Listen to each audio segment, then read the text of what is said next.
Good morning, children. Today we are going to study the poem A Roadside Stand by Robert Frost.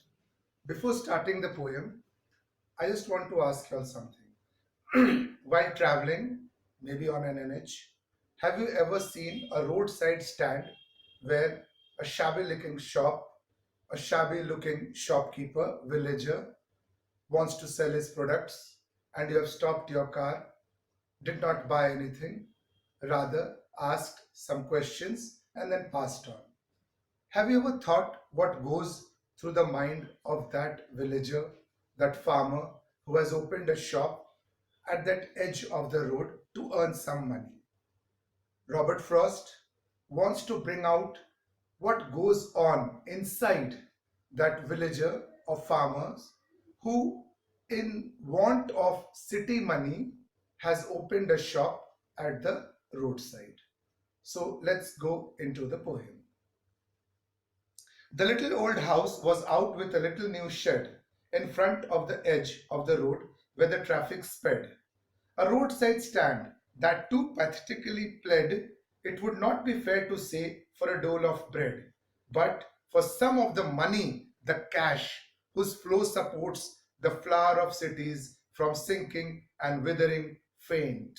Now here, what actually happens, the poet wants to say that the beginning lines of the poem says that a little old house situated on the edge of the road opened a shop. It was not that the villager who has opened the shop wants money because he couldn't survive on the money that he earns with his agriculture or agricultural works. But he wants to earn some extra money. Why? Because he wants to experience the life of the city people. He had seen this city people, the standard of living, and he thinks if he gets some city money, maybe he would be able to lead a much better life to raise the standard of living. The polished traffic means the expensive cars, the rich people, the city people who pass from there, but they are preoccupied. They are already thinking something. They hardly bother to see the roadside stand and they just cross over there. And if they do stop there, they just criticize about the shop, that these shops, they actually, or that particular shop is actually spoiling the scenic beauty of that place. Or, as we have experienced in villages also, the spellings on the signboards are generally wrong. So here also they see the S written in the wrong way or the N turned upside down. So they complain about that also. And the roadside stand, what they sell actually, what they have an offer for the city people. They sell wild berries, the crook-necked golden squash, which is of course a vegetable. Now here, the sad farmer tells the city dwellers to keep their money with themselves if they don't want to buy anything, rather than discouraging them or criticizing their effort. He says that he had made his roadside stand to earn city money so that he can also experience the life they have seen in movies and the life which the politicians have promised to them, the governments have promised to them. Now, here, a party in power refers to the politicians.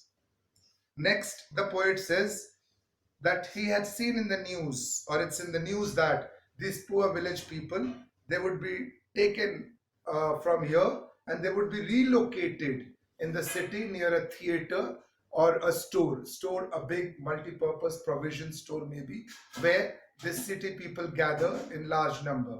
And these city people, the city people, they would take pride in giving some donations to these villagers or the village people, and they can have a sound sleep because they have just donated something. Spoiling the sleep of these uh, village people who don't want money in the form of donation. They want to work hard, they want to earn something by selling their products. Sorry. They would feel happy if someone would soothe them, but these villagers would have sleepless nights as they don't want charity. They want to earn. and earn by respect. Next, Robert. In the next stanza, Robert Frost, he feels sorry and a little disappointed when he says that now he cannot tolerate or bear to see these innocent and poor village farmers with his shop. He's having a childlike wish that he would earn something, a wish that he would spend a better life, and for that he sits in his shop behind that window almost for the whole day, praying to God. And what is that prayer? Oh God, let a car stop.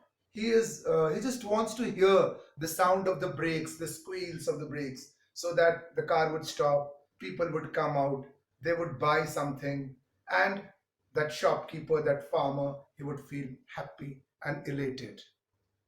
Cars stop. Almost in the poem, at least four cars stop. But it stop for different reasons and not to buy anything. As you will see, one car stops just to ask the price, the other just to take a reverse from there. The third one, uh, they just stop to ask if they sold gas or fuel, maybe diesel, petrol, whatever. But nobody asks. Yes, one of them also asks the price of the vegetables, but he doesn't buy anything. So altogether, nobody buys anything from there.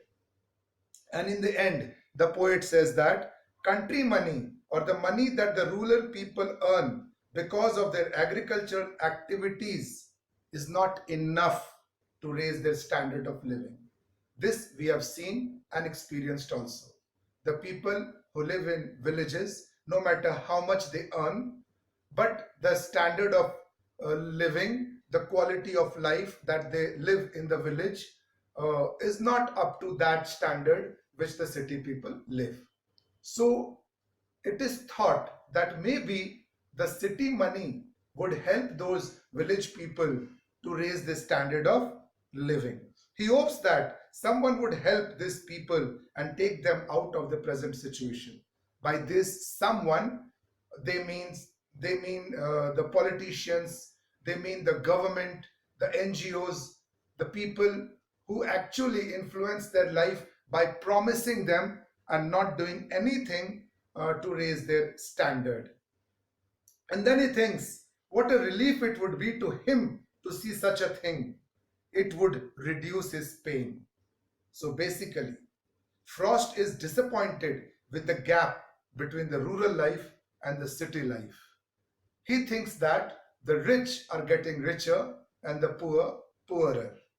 And he wants to raise the standard, or he wants to see the standard of living of these village people raised up to a level so that the bridge, the gap between these two life, the city life or the standard of the city life and the village life, this gets lessened a bit, the gap decreases a little bit. If you see the last 3 4 lines of the poem, to put these people at one stroke out of their pain, he just visualizes, he thinks that someone would take these people out of this situation in one stroke, and the next day as I come back into the same, when he comes to the same place, I wonder how I should like you to come to me and offer to put me gently out of my pain. Means these people would help the poet to come out of the pain that he's going through, and all the pain is because of the life that he sees these village people leading. So I hope you understood everything and enjoyed the poem. Thank you, Chan.